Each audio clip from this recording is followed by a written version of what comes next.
wabarakatuh.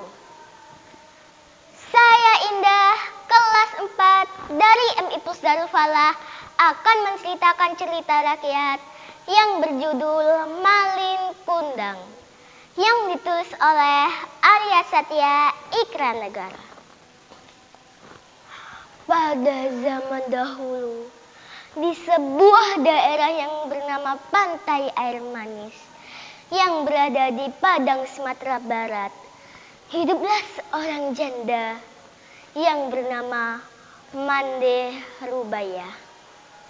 Ia memiliki seorang anak laki-laki yang bernama Malin Kundang.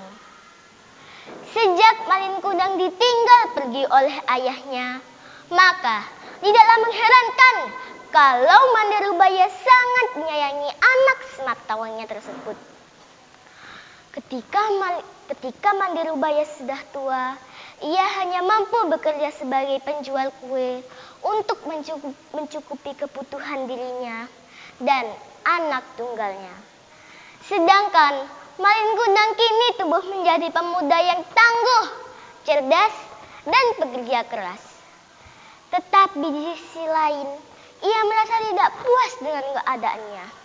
Seringkali ia duduk di tepi pantai sambil merenung. Kalau aku tetap di sini, nasibku akan tetap begini. Ibuku sudah tua. Sebagai seorang anak, aku belum pernah membahagiakan ibuku. Aku akan merantau. Semoga nasibku baik. Jika aku sudah kaya nanti, akan kubangunkan rumah yang bagus dan juga indah. Suatu ketika dengan berat hati, ia memberanikan diri untuk berkata kepada ibunya, "Ibu, izinkan aku untuk pergi merantau, mengadu nasib untuk mencari rezeki," kata Malin. "Oh anakku, bukankah di sini kita tak pernah kesulitan? Aku masih sanggup untuk berjualan kue," jawab ibunya. "Benar Bu, tapi aku selalu bermimpi tentang rumah yang bagus dan juga pakaian yang mahal untuk ibu. Tolong Bu, restuilah Malin untuk pergi merantau," pinta Malin kepada ibunya. Mande Rubaya terharu mendengar perkataan anaknya. Tanpa terasa, air matanya menetes di pipi. "Baiklah Malin, jika itu memang sudah menjadi keputusanmu, ibu akan memberimu restu," jawab ibunya. Keesokan harinya, dengan diantarkan ibunya, Malin Kundang berangkat meninggalkan kampung halaman. Sang ibu melepasnya dengan cucuran air mata dan doa. Sesampainya di sana, Malin Kundang bekerja keras dan berhasil menjadi saudagar muda yang terkenal, hingga bisa memiliki kapal sendiri dan berhasil menjadi saudagar muda yang terkenal.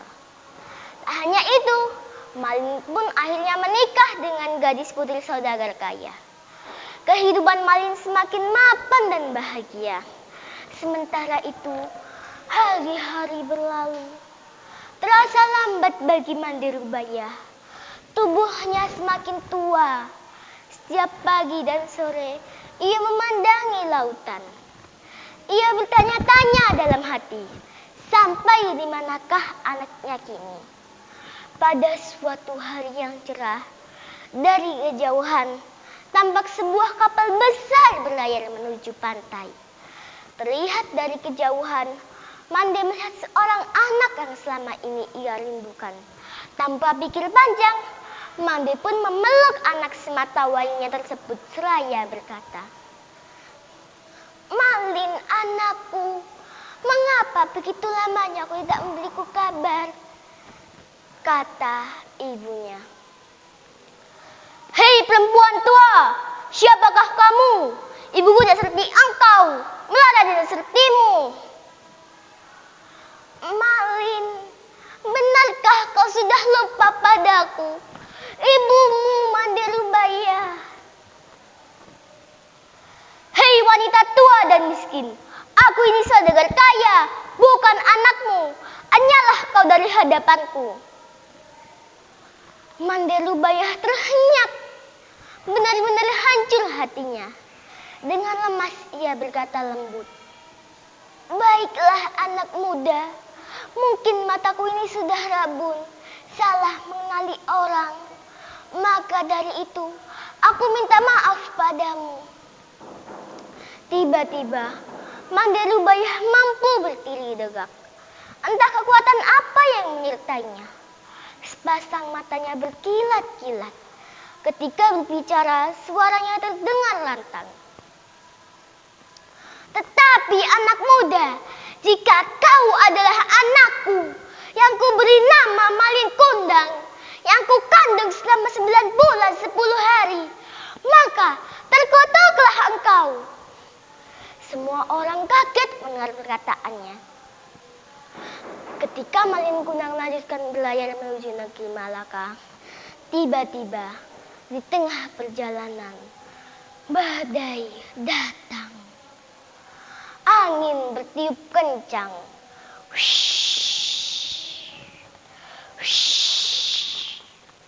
Gelombang air laut naik. Kilat menyambar-nyambar. Tiar, tiar, menghantam kapal Malin Kundang. Kapal pun terguncang. Malin Kundang berteriak kebingungan. Ada apa ini?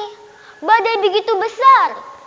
Tiba-tiba kilat menyambar Malin Kundang. Tiar, dan pada saat itu juga berubahlah Malin Kundang menjadi sebuah batu. Nah teman-teman, dari kisah tersebut, hikmah yang bisa kita ambil adalah kita tidak boleh durhaka kepada orang tua kita, terutama kepada ibu. Wassalamualaikum warahmatullahi wabarakatuh.